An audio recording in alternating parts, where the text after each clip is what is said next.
தப்பா சொல்லுங்கண்ணா. ஒரு ஃபில்டர் காபி போடு. என்னண்ணே புதுசா ஃபில்டர் காப்பிலாம் கேக்குறீங்க? இருக்கா இல்லையா? நம்ம கடையில ஏதுண்ணே அதெல்லாம்? சே, வர வர தமிழ்நாட்டில் வெட்டி பேச்சு ஜாஸ்தியா போச்சு. ராகி மால்ட் இருக்கா? அப்படின்னா சூடா ஒரு டீயாவது போடியா. சக்கரை கம்மியாவானே? தூசு கம்மியா. வர வர தமிழ்நாட்டில் பொல்யூஷன் ஜாஸ்தியா போச்சு. என்னண்ணே நீங்க அந்த ஜெராக்ஸ் கடைக்காரரு புரோக்கரு எல்லாரும் ஒன்னா சுத்துவீங்க, இப்ப அவங்க எல்லாம் காணோம். அவங்க கூட எனக்கு என்னையா வேலை? இல்லண்ணே நரம்பு சதையுமா ஒன்னா திரிவீங்க. அது சரி வராது. இப்போ நம்ம ஸ்டேட்டஸ் வேற ஆயிடுச்சு இல்ல? என்னது வேற ஸ்டேட்டுக்கு போயிட்டீங்களா? யோ, என் கௌரவம் வசந்துடுச்சியா? ஓஹோ, புரோக்கர் தொழிலாம் ஒரு தொழிலாயா? நீ டீயை கொடு. இந்தாங்க.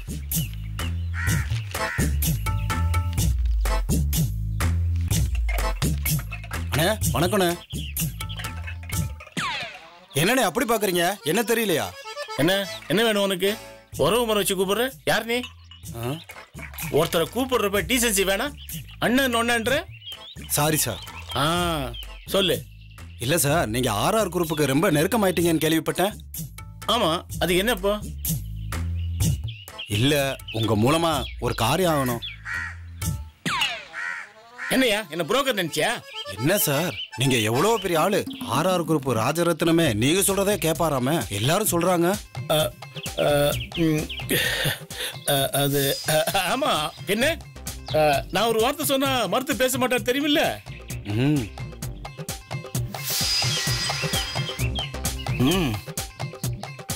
உனக்கு மட்டும் ஒரு ரகசியம் சொல்றேன். RRக்கு வயசாயிடுச்சு. இப்ப ஒரு டம்மி பீஸ். இப்ப நிர்வாகம் பூரா என் பொண்ணு கையில் தானே இருக்கு. இப்போ என் பொண்ணு சுண்டு பேர்ல அசிச்சான்னு வச்சுக்க, மொத்த கம்பெனியும் பூகம்பம் வந்த மாதிரி ஆடி போயிடும் இல்ல? சரி, என்ன வேணும்? அந்த கம்பெனில யாராவது வேலைக்கு சேர்த்து விடணுமா? நிறைய பேரை சேர்த்து விட்டுருக்கேன். என்ன கொஞ்சம் செலவாகும். அது இல்ல சார், அங்க ஸ்கிராப் மெட்டீரியல் இருக்குல்ல, அது வெளியில எடுத்து போடுற கான்ட்ராக்ட் விடுறாங்களாம். அந்த கான்ட்ராக்ட வாங்கி கொடுத்தீங்கன்னா நான் உங்களை தனியா கவனிக்கிறேன். என்ன சொல்றான்னு புரியலையே சார். வேஸ்டா எடுத்து போடுற கான்ட்ராக்டுக்கு இவ்வளவு யோசிக்கிறீங்க? அடப்பாவி, அத சொல்றியா? எப்ப வேணும் சொல்லு, நான் பேசி விடுறேன். அது மட்டும் எனக்கு கிடைச்சதுன்னா நான் உங்களை தனியா கவனிக்கிறேன் சார். அடிச்சு வாய மூடு. என் ஸ்டேட்டஸ் என்ன? சும்மா குப்பை நட்டதுக்கெல்லாம் கமிஷன் வாங்குறேன்னு நினைச்சேன் என்ன? ஐயோ, அது குப்பை இல்ல சார், ஃபேக்டரியில இருக்க வேஸ்ட். அதை அள்ளி கொண்டு போனா வெளியில நல்ல விலைக்கு விற்கலாம் சார். அது பெரிய பிசினஸ் சார். அதுவே எனக்கு லட்சக்கணக்கா கிடைக்கும் சார். அதை மட்டும் கிடைக்கிற மாதிரி கொஞ்சம் பண்ணி விடுங்க சார்.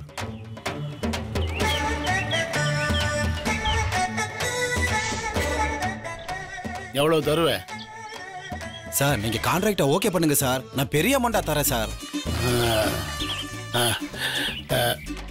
இந்தாப்பா, இப்போ இதை வச்சுக்க, அப்புறமா கணக்கு பார்த்துக்கலாம். வாயா, உங்கள்கிட்ட நிறைய பேச வேண்டியிருக்கு. சரி சார். வா.